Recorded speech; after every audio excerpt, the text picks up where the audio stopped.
This is ESPN Classic. Nothing attests more to the strength of the Miami Dolphins than the fact that this man, Bob Greasy, has been sidelined most of the season.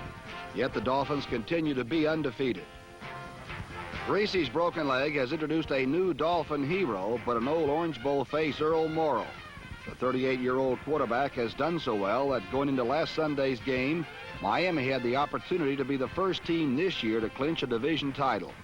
A victory over the Jets would accomplish this, and it is only week number 10. Greasy's injury has brought about an interesting rematch today. For in this same Orange Bowl in 1969, Earl Morrall, then a Colt, was the victim of Joe Namath's guaranteed Super Bowl upset. Today, as 4 years ago, the pressure is on Namath and New York, for the Jets must duel for their very lives. The Eastern Division title is all but beyond their reach, but they still can squeeze into the playoffs as the wild card in the AFC. So this is a big one for both teams as the Miami Dolphins try to clinch its title and run the unbeaten streak to 10 games in a bid to attain the first unbeaten season since the Cleveland Browns did it 24 years ago. For the New York Jets, led by Joe Namath, today is a fight for survival. I'm Tom Brookshire, and this is the NFL Game of the Week.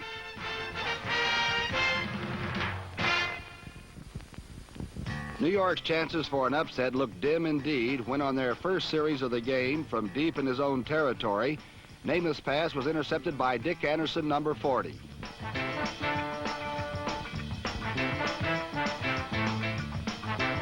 With the game barely a minute old, the Dolphins had already made a big break in this important ball game. This is the kind of play Miami has been getting all season from the no-name defense.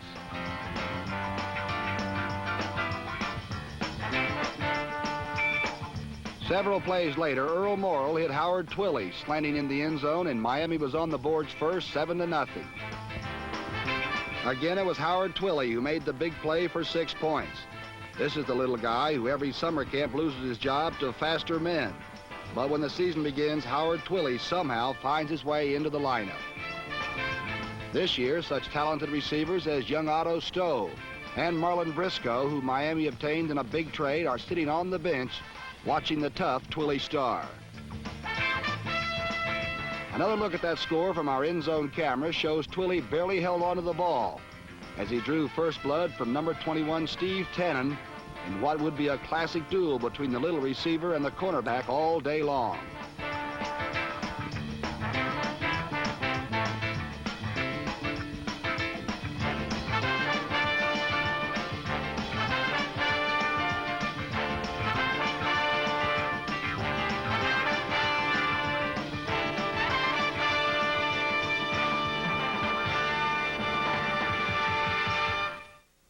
A professional doesn't depend upon the easy way out.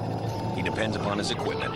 That's why professionals have been driving GMC for nearly a century. Like this. EFG. Maybe I'll do it again. Let's see. Yeah, here it is. Look at this. And he fouled it again. And Horton crawls into the dugout. What a show he put on. This is ESPN Classic.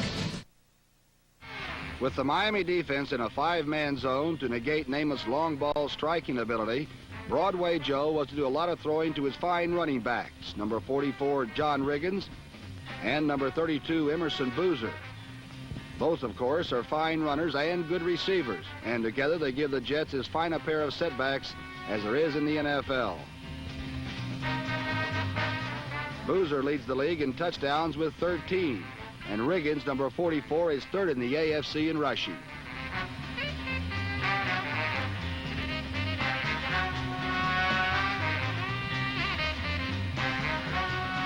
After the two jetbacks moved the ball into Dolphin territory, Joe Namath unleashed a pass to Rich Castor that brought the Jets to the Miami 11-yard line.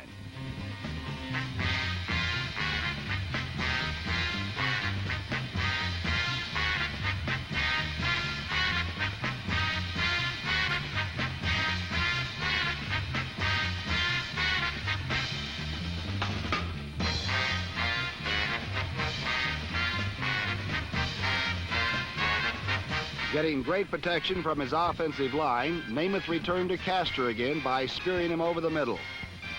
Castor's catch brought him just 1 yard short of the goal line.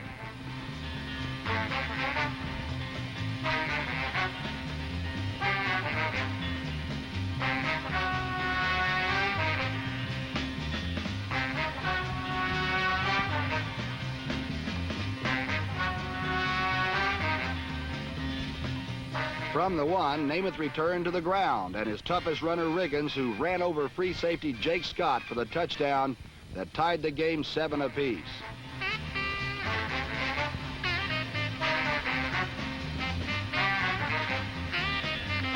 Any thoughts of a runaway the Dolphin crowd of over 80,000 might have entertained after Miami's early touchdown had to be dispelled by the methodical ease with which the Jets marched downfield against the Miami defense.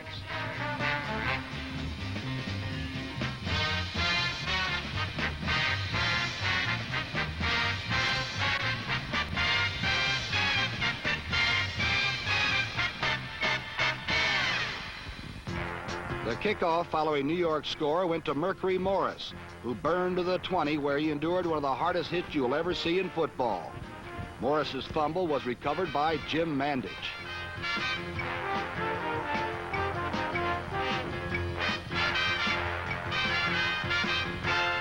A slow-motion look at the great play made by number 63, bomb squatter Roy Kirksey, shows the force of his tackle, the fumble, and Mandich's recovery.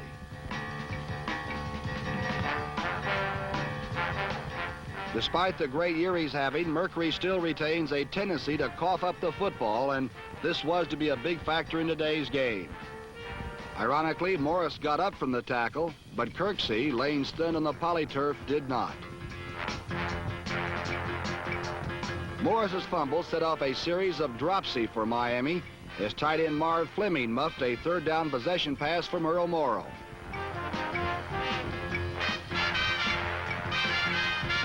This betrayal of a perfectly thrown pass by Fleming continued into the second period when the next time they had the ball, Fleming, free and clear at the 40, dropped another one.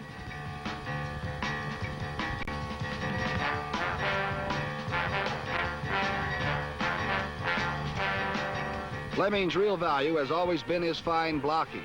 Nevertheless, this is one of Miami's few weaknesses on offense, a tight end who can't catch the football. Fleming's muff was on first down. And on second, Morrill again went long, this time to Howard Twilley, who had beaten Steve Tannen down the right sideline. But Twilley was ruled out of bounds, and again Miami was thwarted. Then on third down, Mercury Morris fulfilled the promise he had shown on his kickoff return by bobbling a pitch out. New York recovered at the Miami 37. It capped a horrendous series of miscues for Miami and evened the breaks to one big one apiece. Namath quickly capitalized on it with a strike to Rich Castor, and the Jets had the lead in the momentum 14-7.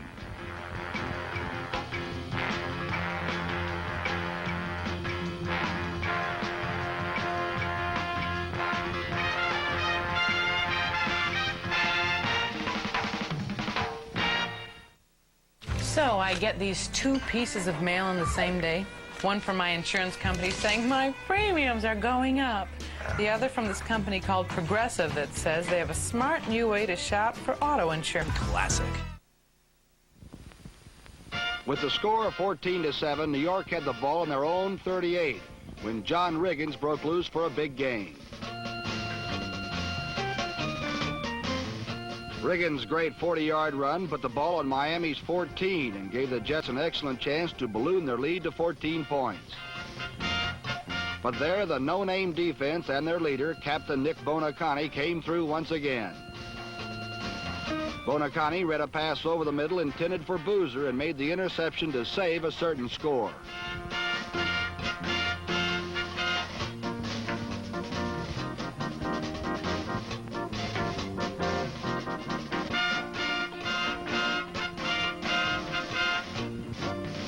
However, Earl Morrill and the Miami attack continued to be inconsistent, and New York soon had the ball right back when W.K. Hicks cut in front of Otto Stowe and carried the theft all the way to the Miami 9.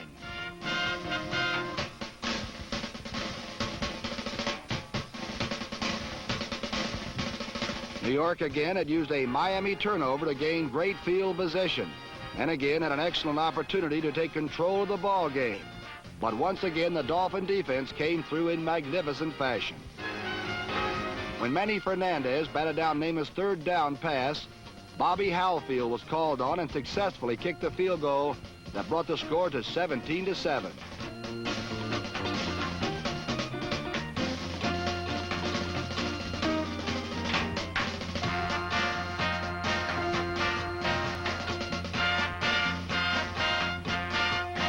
Miami had now fallen 10 points behind, and with less than 3 minutes left in the first half, they finally pulled themselves together and moved the football.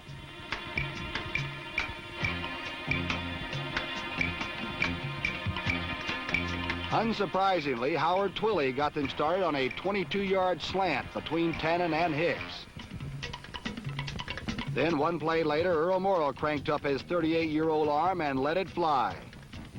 Again, Twilley had badly beaten Tannen. Though he was out at the one, the little guy had again proved to be the big gun.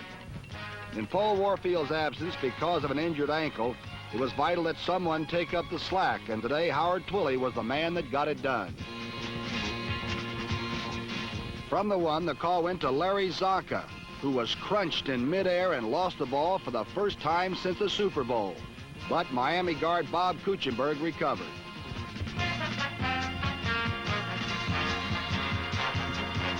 Miami had another crack at it, and Mercury Morris flew over Zonka's block into the end zone for the touchdown. The Orange Bowl's huge crowd reached for their hankies in their now traditional salute, for their team had come roaring back. Despite being outplayed for most of the first half, they now trail the Jets by only 3 at the end of the first 2 quarters. The Jets had forged their 17-14 lead by limiting the Zonka-kick-Morris agency to just 57 yards rushing in the first half. So in the second half, after an exchange of punts, Earl Morrill turned to another runner, and the 38-year-old legs of Earl Morrill showed remarkable quickness as he ran 31 yards to put Miami back on top. It's ironic that Morrill would score on such a scramble, for when he took over for scrambler extraordinaire Bob Greasy, that element was supposed to be lacking, and an immobile quarterback was a possible chink in the Dolphin armor. Also ironic is that with runners like Zonka, Morris, and Kick, Morrill's 31-yard run was the longest Dolphin run from scrimmage this season. For the first time since early in the first quarter, Miami led, and the defense looked like they would make the lead stand up as they shot down the Jets in their next series.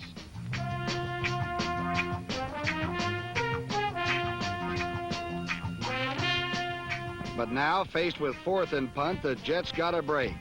Keep your eyes on the kicker.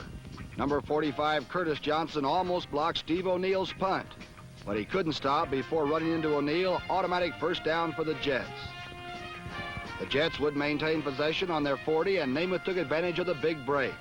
With a 3rd and 12, watch number 40, Dick Anderson, as Namath's pump fake brings him in a step and enables number 13, Don Maynard, to break by him.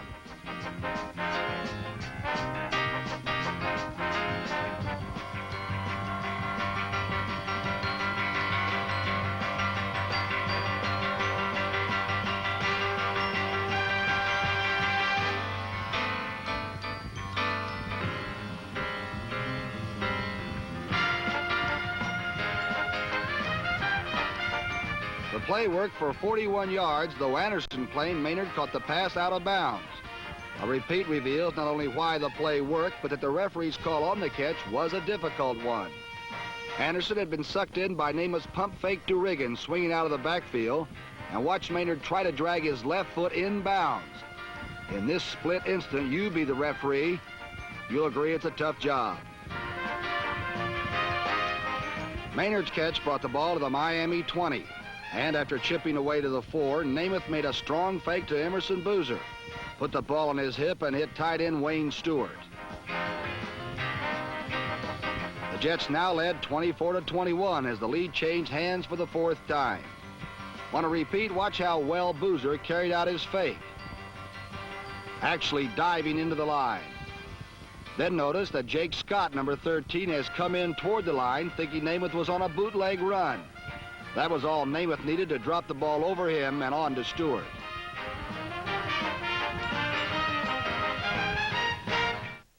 Rogaine Extra Strength.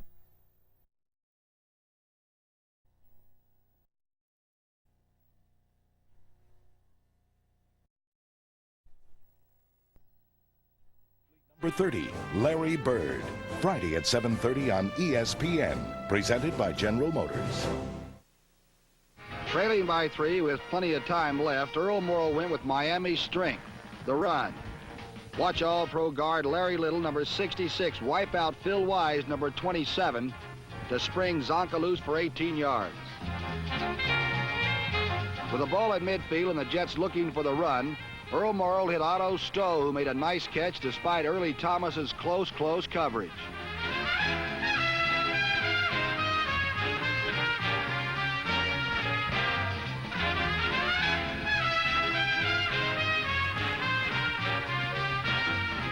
But that was the extent of the drive as the Jets stopped Miami on 3 consecutive plays.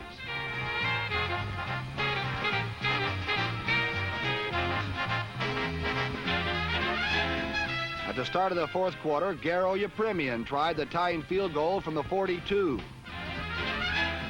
Yepremian thought he'd made the kick as he ran off without watching the complete flight of the ball. But when he turned back, no amount of body English could put the ball through. And his expression changed to gloom as Miami still trailed by 3 in the fourth period. 2 plays later, Miami had the ball again when number 42, Cliff McLean, went into the line with the ball, but emerged without it.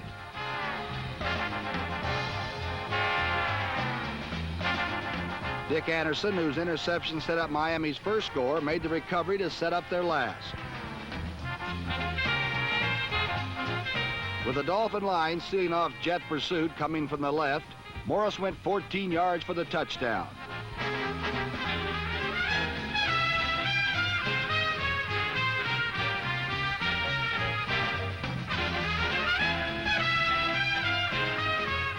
On the run, Mercury Morris showed he has more than just speed and moves as he powered over Phil Wise to get the score.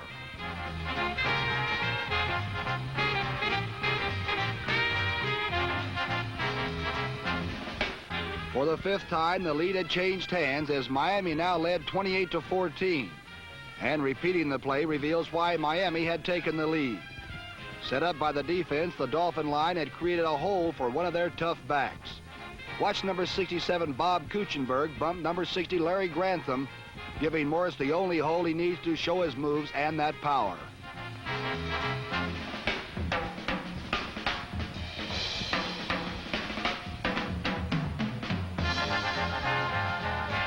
The touchdown was Morris's 5th in the last 2 games, and he has asserted himself as a starter and has broken up the Butch Cassidy and Sundance Kid tandem, having forced Jimmy Kick to the sidelines with his performance this season.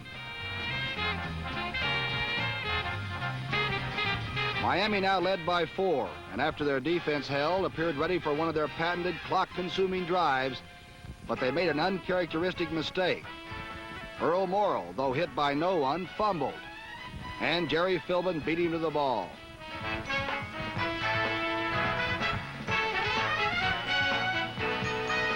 Here, the Dolphins showed why they are still undefeated. Though the offense had turned over the ball, the defense bailed them out by bottling up the Jets and not allowing any further advance, though Riggins made one of the great -2-yard runs in recent NFL history.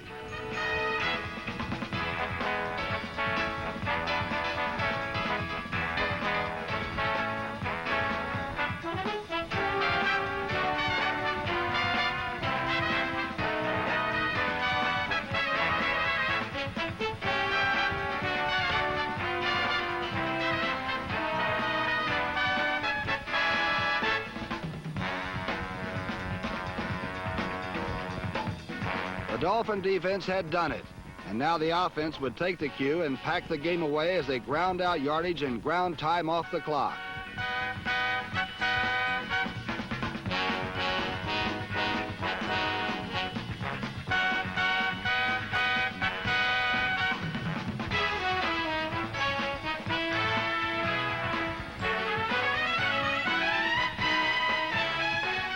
With With Mercury Morris gaining 88 yards in the second half, he went over the century mark.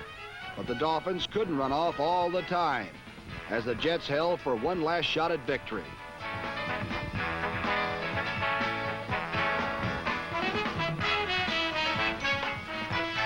Zonka's fumble came after the whistle. A break for Miami, but they got an even bigger one when forced to punt, as Joey Jackson, number 86, ran into Larry Seipel, bringing a first down and keeping the Miami drive alive.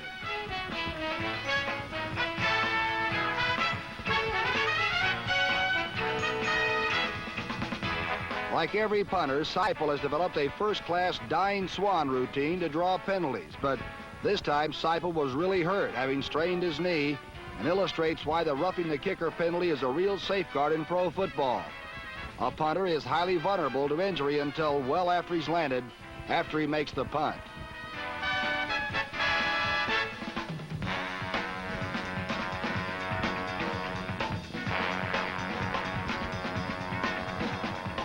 Though Seipel had paid with pain, the penalty enabled Miami to keep the ball. And relying mostly on Morris, they were able to run off most of the remaining time.